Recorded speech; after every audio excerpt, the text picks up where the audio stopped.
Content warning. Things can get pretty rough in prison. We're going to be talking about some subjects that some people might find disturbing.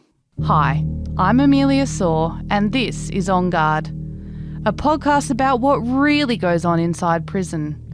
And it comes from the best source in town, the prison officers. Unlike police, who go looking for the bad guys, each day a prison officer turns up at work, they're guaranteed to find them.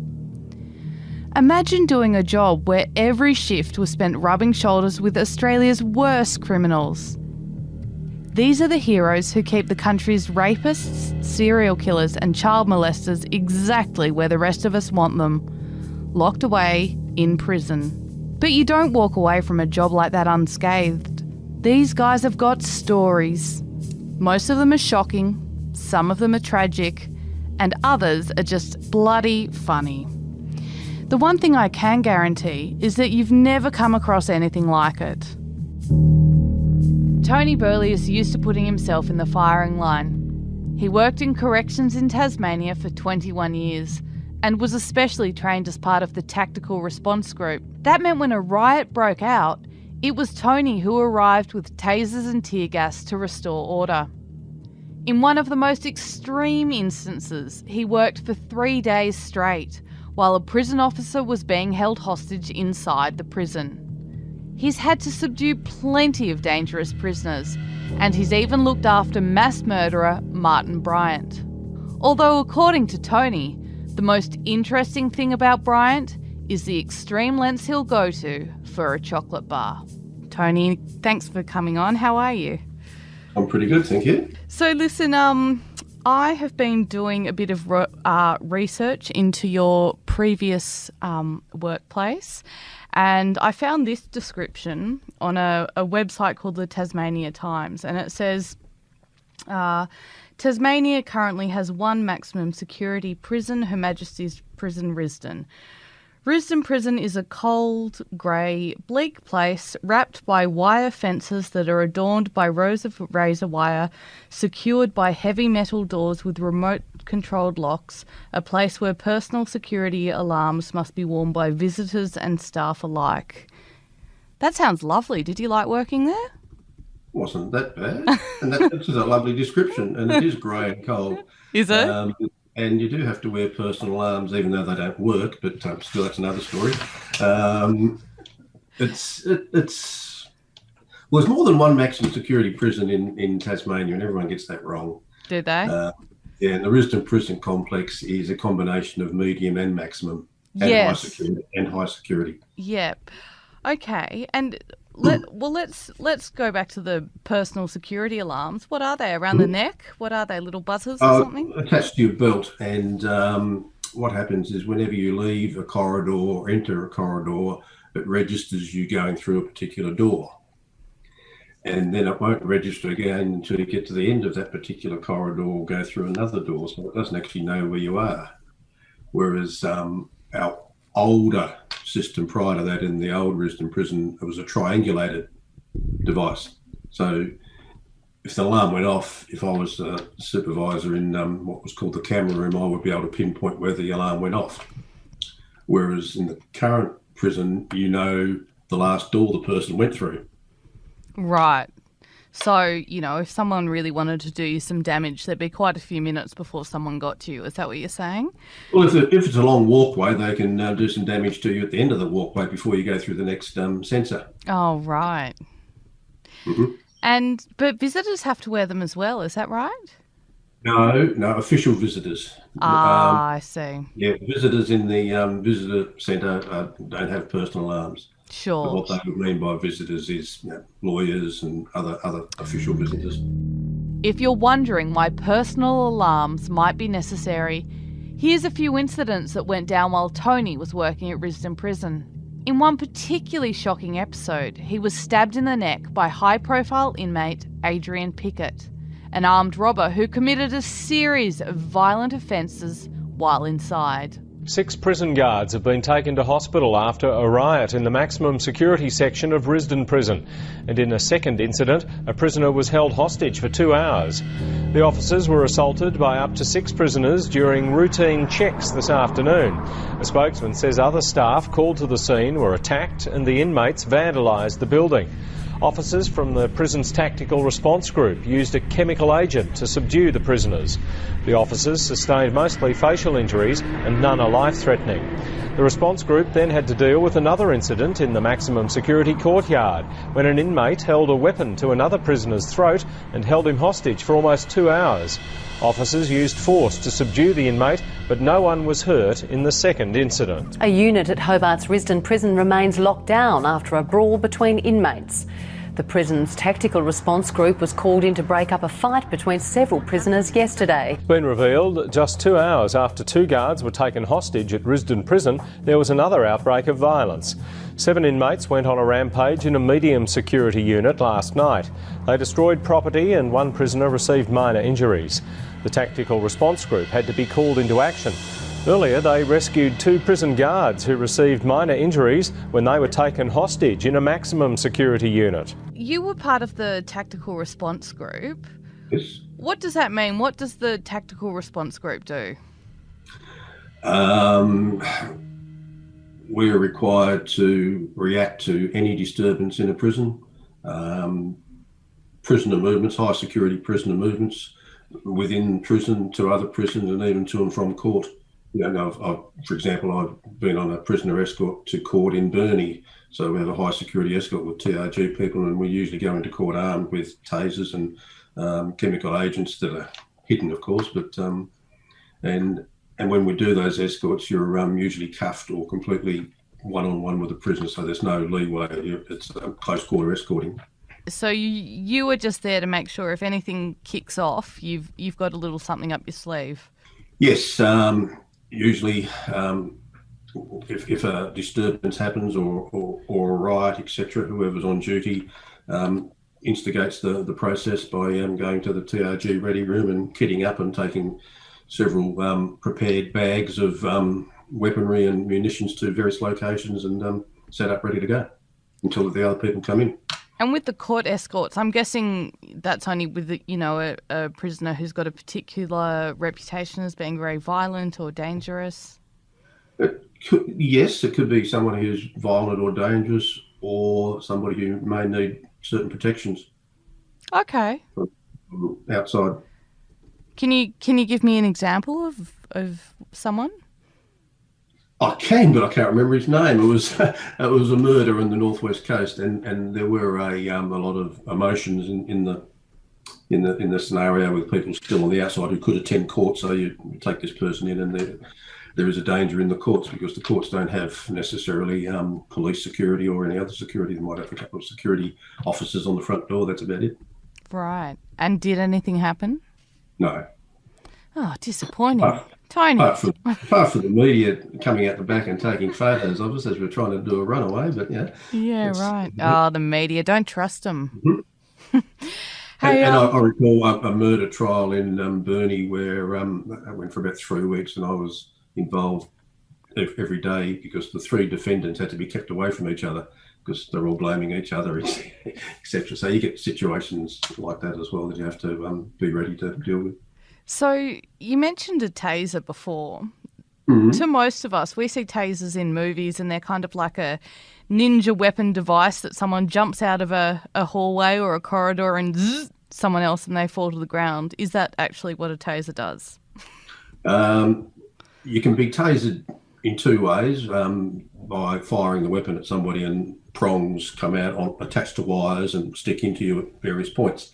And where they stick in, that's where the electric current runs to and from. And it shuts down your central nervous system for 5 seconds. And you collapse not in a screaming heap because you're not making much noise at all. And the prongs are still attached to the points in the body. And if the prisoner isn't under control at the end of those 5 seconds, you can pull the trigger again and get another 5-second burst of electricity. Very painful. I've been tasered a couple of times and in training, and it stops you in your tracks. Tasered by choice. Yes, in the back without any knowledge of when it was going to happen. Oh. And the other way to be tasered is what's called a drive stun, where you take the cartridge off that has the prongs in it. Then you've just got the little electricity sparks going to and from two prongs, and you just drive that into the body. That hurts, but you can pull away. That doesn't incapacitate you. That one, that's just pain. What's the pain like? What does it feel like? It's really hard to describe. When you're shot with a taser, the pain is intense, but your body just locks up. I mean, I tore a calf muscle. I tensed up that much and hit the ground, and bled everywhere because one of the prongs hit me in the lower back, and that bleed a fair bit. And the drive stun is extremely painful, but you can pull away from it. I see. Because it doesn't affect your central nervous system, you can pull away. But you usually get another burst right after that, so just comply. Are you trained to, like, are there certain parts in the body you're supposed to taser and not taser? There are, but I do know of instances where somebody has been tasered in the head.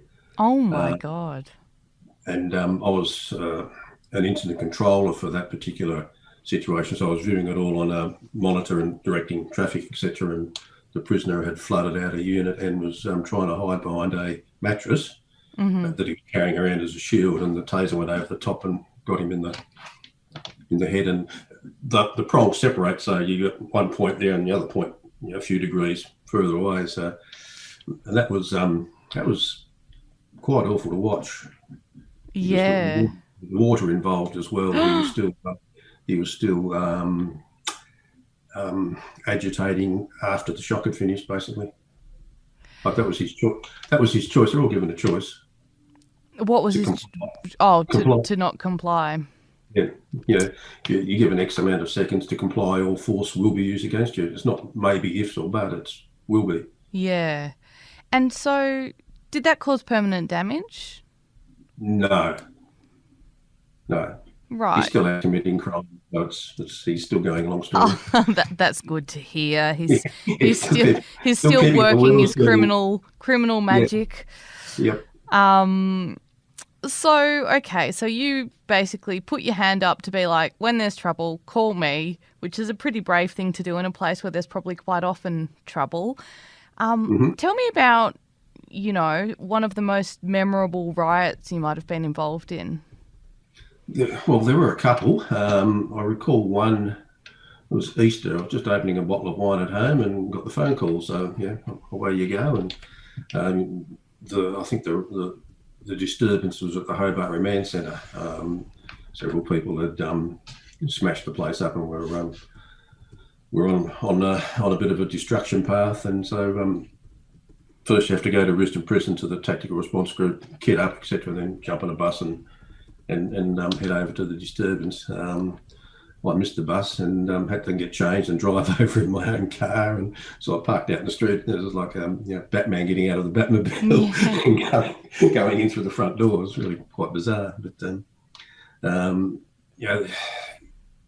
chemical agent can be used in these sorts of scenarios. You might breach the area where there's a riot, and you're dressed in your body armor, Kevlar, and gas masks, helmets, that sort of stuff, and it can get quite daunting and hot and very uncomfortable. And you might be in that situation for 2 or 3 hours, and when up and downstairs, taking prisoners out, and then go and get another one, and so forth.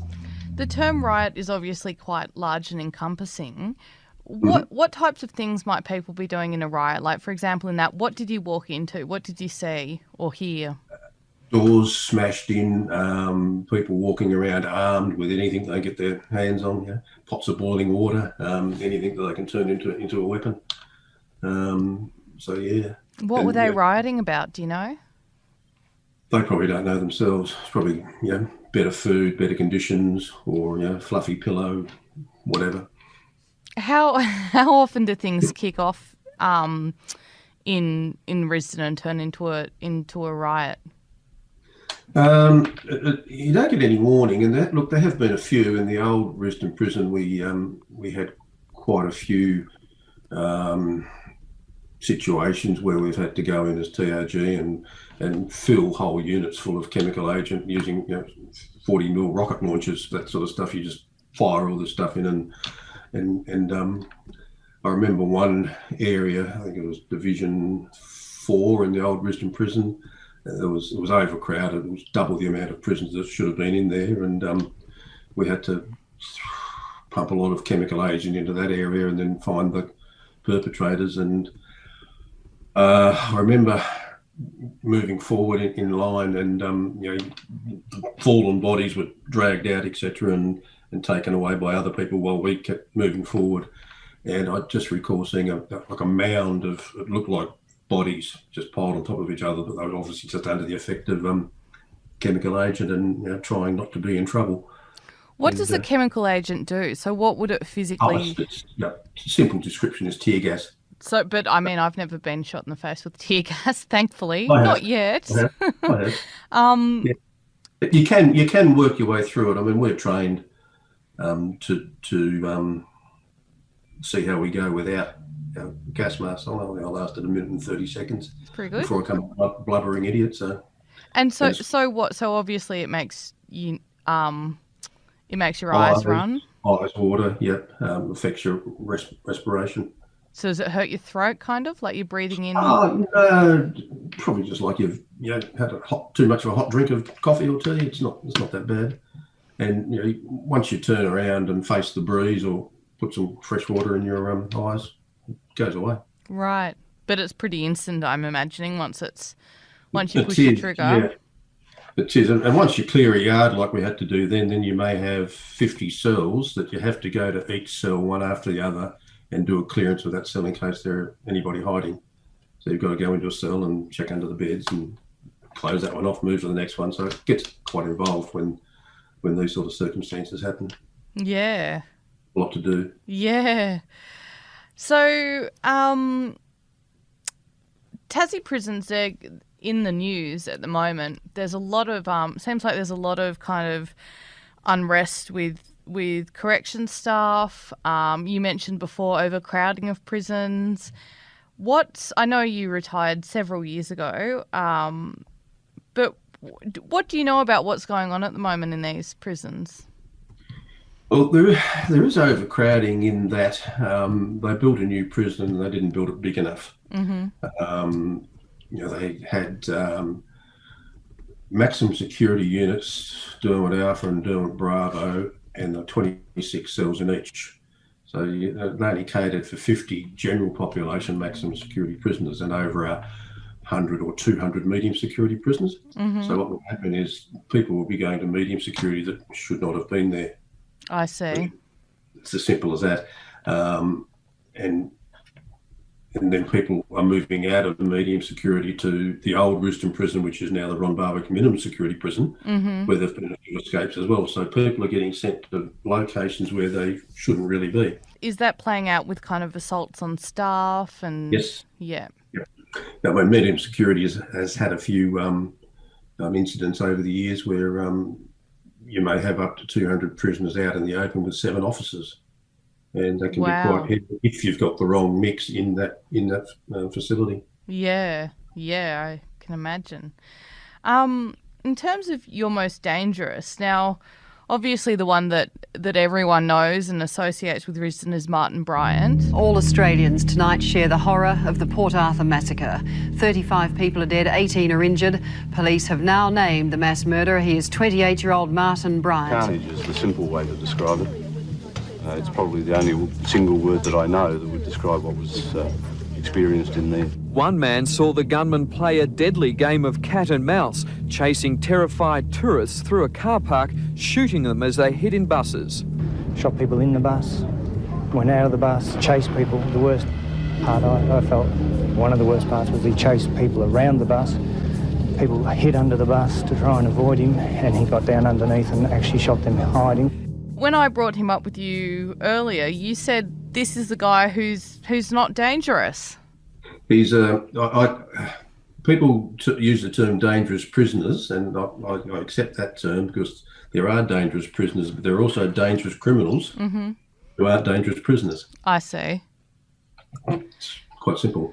You could have a hitman, and we've had one or two of those in Tasmania, come into prison and be the nicest bloke you can come across. So is Martin Bryant nice? No. Oh, you mean as a nice person, or nice to correctional officers? Well, you were mentioning, you can have a violent person on the outside be quite, friendly in prison. What do you know of kind of Martin Bryant? Is he friendly? He doesn't communicate. Oh, really? At all? Very rarely. Interesting. I mean, as a supervisor, my main focus was the officers, not necessarily the prisoners, but I probably had half a dozen words with him over a 10-year period. Okay. And is it that he's kind of almost non-verbal with everyone? Yes. Interesting. Is that because he's on a lot of medication, or? No, it's just his mentality. He's like a big baby. Right. And what about, what's his kind of reputation in the prison? Do people, fear him? Is he ignored? He's ignored, not feared, probably laughed at more than anything. Laughed at by fellow officers? Sorry, fellow inmates, or? Don't like the word inmates. It's prisoners.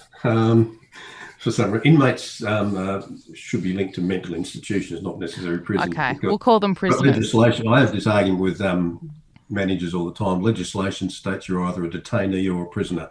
Right. Okay. A detainee hasn't been sentenced, and a prisoner has. So, but yeah, look, he doesn't rate or mention it. It's not a blip on the radar. Interesting. Which surprises a lot of people. There may be, in the unit he was last known to be housed in by himself in the Mersey unit, there may be prisoners in that unit that wouldn't even know who he was. And he, the last photos the public saw of him anyway, he looks completely unrecognisable. That's correct, and that was taken in the exercise yard of the Mersey unit. Right. So it's a maximum security high dependency unit. What does high dependency, I mean, I know what the phrase means, but what does it mean in terms of a prison? Like a creche. Like a creche. Yes. So like people who need a bit of looking after. Bit of love and attention, yeah. Because he's got quite a low IQ, doesn't he? Yeah, he's not the smartest tool in the shed, no. And go on, you told me something about him and chocolate bars. When he was, he has a love of, or had a love of chocolate, but to get extra chocolate, he had to do certain favours, and those favours were of a sexual nature to other prisoners who were being housed at the old Risdon Prison Hospital. Right. That's where when he first went into custody, he was held at the Risdon Prison Hospital because of his injuries, of course, and yes. And officers at that stage had to be with him 24/7 because he was sort of laid out and had to be rotated like a pig on a spit, which is a really bad thing to say. But yeah, because of the burns, he had to be rotated and had somebody there all the time. Right. And how did he find out about the old chocolate habit? Oh, it's common knowledge. Tell me, if Martin Bryant's not dangerous in prison, who is? Oh, quite a few. You've got, there was actually an article in the Mercury only 2 weeks ago about the most dangerous prisoners in Tasmanian prisons, and they got it pretty close. Yeah. Right. But a couple of the people they mention, are in minimum security and don't say boo. But, they are. When I first started, the most dangerous person in prison, and I honestly can't remember his name, but he was barred from reading books because of what he could learn. He made a gun inside prison that fired a dart through a cell door. Oh my God! Yes, and he was in protection because of sex crimes, etc. But he was a dangerous person, and he wasn't allowed anywhere near any workshops and tools and that sort of stuff. No. And even now, you get prisoners that a young person whose name has never been mentioned due to the age when he committed his crime used to make a lot of weapons out of paper mache that could break windows and glass and things like that. Really? Martial arts type weapons, yes. Interesting. Now that juvenile you're talking about, Is this the same one he killed someone and then decapitated them with a shovel? Is that the same person? He was part of a group of 3 people that killed another male over some love interest, and the young bloke took his head off with a shovel. I don't know whether the body didn't fit in the grave. I'm not too sure why he had to take the head off. They probably didn't dig the grave big enough, but who knows? So is it weird when you know what these people have done, and then you see them in the flesh, these people that have pretty... If you've read those stories in the news, you must think, God, who are these creatures that can do these kinds of crimes? No, you can't think about that. It's just a person that you've got to take care of. Right. Or, sorry, wrong. You don't take care of them. You take care of the public by keeping them locked up. I see. Yeah. So you just have to put whatever they're in there for out of your mind. You do. You mentioned Adrian Pickett. Now he was an armed robber, convicted of multiple offences in prison, which extended his stay. And he actually, when he was released, he sued the government, didn't he, for spending so much time in solitary confinement? He did, under my care. Quite a lot of those things. Yeah. I didn't know that. So he claimed he spent 23 hours a day in solitary confinement. Yes, possible. What does solitary confinement look like? When he first was in, it's not necessarily called solitary confinement, it's administrative segregation. And you are isolated in a cell on your own for up to 23 hours a day. The international minimum rules for treatment of prisoners stipulates that they're only entitled to 1 hour of out of cell time, and so that's international. And they get out of cell exercise in a exercise cage yard, so 1 person per cage, and they're transferred from their cell to the cages via shackles, face masks if required, etc. Close quarter escort. They're not allowed to walk around on their own, so they are manhandled not manhandled in a rough physical sense, but are under physical control at all times between cell and exercise. And what landed Pickett in segregation then? Why was he kept in there? Breach of prison rules. Could have been assault other prisoners, assault officers. He had assaulted several officers, stabbed several. Standover tactics. I mean, he's a psychopath, so it's what he was. He is. Why do you call him a psychopath? Well, he is officially diagnosed as a psychopath. So no empathy. I've seen him turn on his own friends and beat the crap out of them because they did something he wasn't happy with. So those classic, when we think of a psychopath, it's someone with no empathy, uses people for their own gain, yes. Capable of, being violent or kind of inhumanely cruel with no kind of sense of remorse or care for the other person. And manipulative, extremely manipulative. And look, he's been the cause of quite a few dramas in the prison. He gave a gang leader of the opposite gang. You got the bad boys forever and the bad motherfuckers. There's 2 prison gangs. That's really, really top-notch naming. Yeah. He gave the leader of the other group a hot shot of drugs, and I was part of the escort that had to take him to hospital, and this guy died on the table, but he was brought back. And that happened in a behaviour management unit, so they can get at each other anywhere they want, anytime. And Pickett was also flown late at night from Risdon to Barwon prison due to a planned escape, where a prison officer was bribed to smuggle a firearm into the prison for Pickett, and he had a list of people who had to be shot before he left. And there was also a truck that was going to be driven through the front gate, smashed through the front gate with armed people in the back to carry out this escape. So it was pretty full on. But it sounds like it all got uncovered before it went too far? Before it went happen, yeah. The officer was arrested on his way to work with the firearm in his car. Oh, what year was that? 2005, 6, something like that. It was around about the same time that the hostage siege took place in Risdon, where an officer was held hostage for 3 or 4 days. Tell me a bit more about that. It was a chain of events. I can't remember what day it was. I think it was on a Thursday. I was organising a search in behaviour management for the team to look for weapons, and Adrian Pickett came out of his cell and was armed with 2 weapons and made a beeline for me. We had a bit of a struggle and disarmed him from one weapon. And as I went to cuff him, I realised I was bleeding because he'd stabbed me in the back of the neck, and we had to take him to solitary confinement, and that caused a lot of angst with his mates in the rest of the prison. And 2 days later, they took a hostage. And why did they care that he was going back to solitary confinement? They blamed me. And there are paintings on the wall from that period where it says, Burley, you're a dog, and it's all your fault, Burley.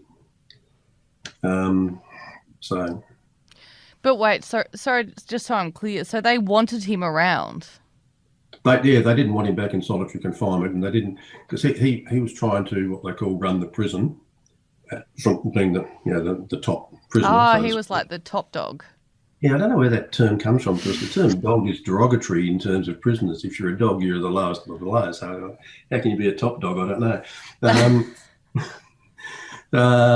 So that was his aim, and he was in the upper echelon, and the trouble was he wasn't allowed to go into general population that much because he kept getting in trouble and shanghaied back out again. Mm-hmm. But he was still revered, and because of the circumstances of that particular week, they thought, "Oh, we've had enough. I must have done something to cause this." And an officer was taken hostage. And so, when the officer was taken hostage, Pickett, how did he do that? He didn't have anything to do with it. It was his cohort.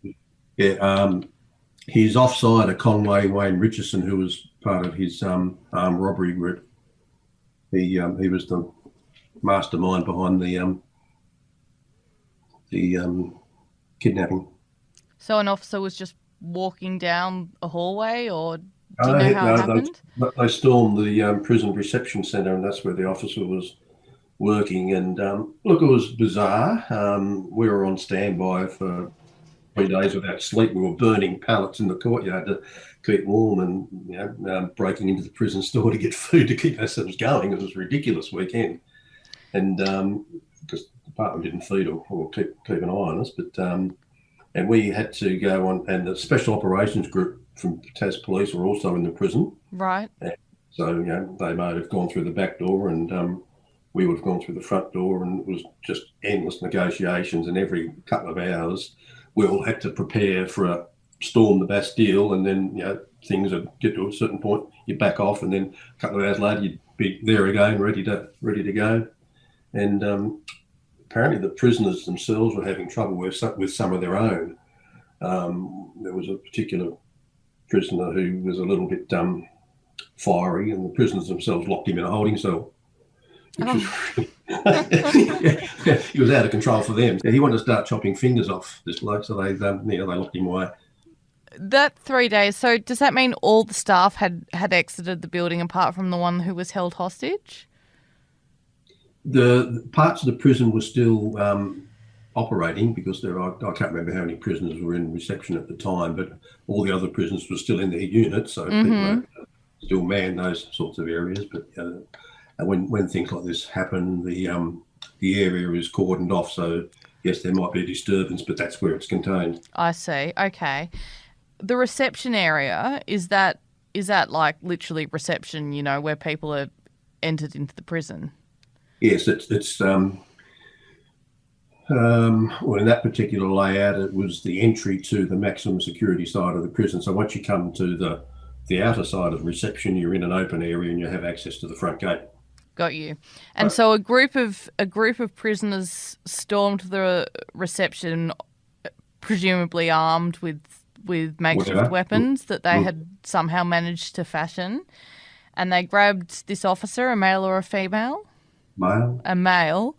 And then what happened? He was held at knife point, or? No, he was actually looked after quite well. He doesn't work there anymore, and he obviously suffered quite traumatically from that experience, but he was looked after quite well. Hence, the prisoners had to lock away some of the unruly members of their own brigade to keep this guy safe. Right. And they were arguing for better conditions, or better food, more food. Adrian Pickett out of solitary, all that sort of stuff. Okay. And so you guys were out surrounding the reception area outside. They had some of Tassie police on the inside trying to keep things calm, and presumably a police negotiator talking to them, saying, No, it was prison service negotiators, and the police were out of sight. Mm-hmm. So the prisoners would have known the police were there. Oh, really? Mm. And so there was... Normally the police don't come in and do that sort of stuff. That's what the tactical response group's for. I see. And so the negotiating, it's so hard for me to imagine that it could go on for 3 days. Yeah. I mean, I obviously wasn't part of that, and I had no idea what they were talking about. But they surrendered in the end, and they got pizzas, I think, and pizzas hand delivered to the reception area, and everybody had to surrender, and that's when the tactical response group kicked in again, because each person had to surrender separately. They were searched, stripped, and placed into confinement. You have to do that to every single one of them.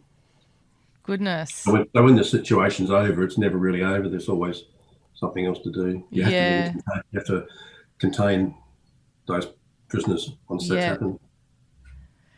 How do you... So did you say 3 days, no sleep? Mm-hmm. You must go a bit kind of cuckoo after a while, you would imagine there'd be so much adrenaline. Oh, there was a lot of adrenaline, because you'd have to kit up and get ready to go on command, and then you're all tense, and then you relax again, and exhausting. Go again, up, down, up, down, up, down. It's just the way it is. Yeah. Must take you quite a while to recover from a siege like that. No, not necessarily. No. That's interesting. Yeah. Do you think now you're still a bit of, you've retired, but do you think you're still a bit of an adrenaline junkie? No, not fit enough to be an adrenaline junkie anymore. Was there ever a time where you really genuinely feared for your life? No. Really? Are you just made of steel, or? No, stupid. I did put myself into a lot of risky situations, and my wife berates me about that all the time. But does she? Yeah. Did it ever cause a bit of, she must have worried about you going to work? Not so much worry about what would happen to me. It's more like, what would I do? Because I took my job seriously, and sometimes she said you shouldn't take it that seriously. A lot of times, so. Okay. But yeah, a couple of times, I do recall once she phoned work after me, and the supervisor in the office said, "Oh, he's not here, he's on the roof, or he's upstairs." And my wife goes, "Hang on, there is no upstairs," and then turned on the TV, and it's going to be on the news very shortly. So, yeah. How many riots do you think you've helped defuse? 10, maybe more. And other than the you have riots, and then you have disturbances where there may only be 2 or 3 prisoners involved. So yeah. So in terms of tactical response group responses, I've probably been involved in 100. All right, it's time for our Prison Pop Quiz, the segment where I get corrections officers to decode the slang used behind bars. And trust me, some of them are truly disgusting. We'll flip the switch, and maybe I can test you in our Prison Pop Quiz. So, prison slang. If you were being put in segro, where would that be? Solitary, segregation. Ah, very good. What are turtles? That's what I was, a ninja turtle. That's what they call it, as Ninja Turtles. That's TRG. That's funny. So the specially trained riot squad. That's funny. Yep. If you hear a prisoner yell out, "Red light," what does it mean? Well, probably a warning that prison officers are coming, but That's right. I've never heard that one either. Oh, interesting though. They have a lot of warning systems, but they also, you go into some units and you're very quiet and you can see their fishing lines going from cell to cell. In other words, if they want to get something from another cell, they throw out what's called a fishing line with a bit of weight on the end of it and flip it along the passageway, and the other bloke catches it under his door, puts whatever is needed onto it, and you pull it back. How do they get the fishing lines? Oh, it's not fishing line, it's string, get it from anywhere. Oh, okay. Make it up. That's how they used to get drugs in as well, until they built a second perimeter fence at Risdon, new Risdon prison. A good way of getting drugs into a prison was stuffed inside a dead bird. Oh, and then you throw God. it. And they used to use tennis balls, but they bounce off the wall, unfortunately. So a dead bird would hit the concrete and go straight down. So you put your fishing line out the window and hook it onto the dead bird and get your phones and drugs and what have you that way.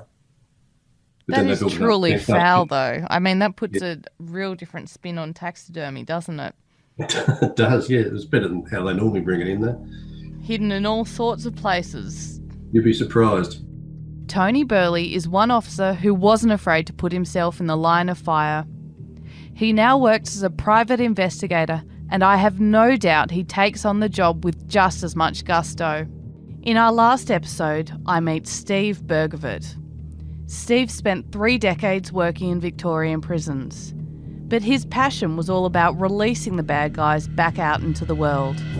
He worked on an amazing program that gave hardened crims the opportunity to hand-raise injured birds of prey. And he reckons giving them something to care about was key in turning their lives around.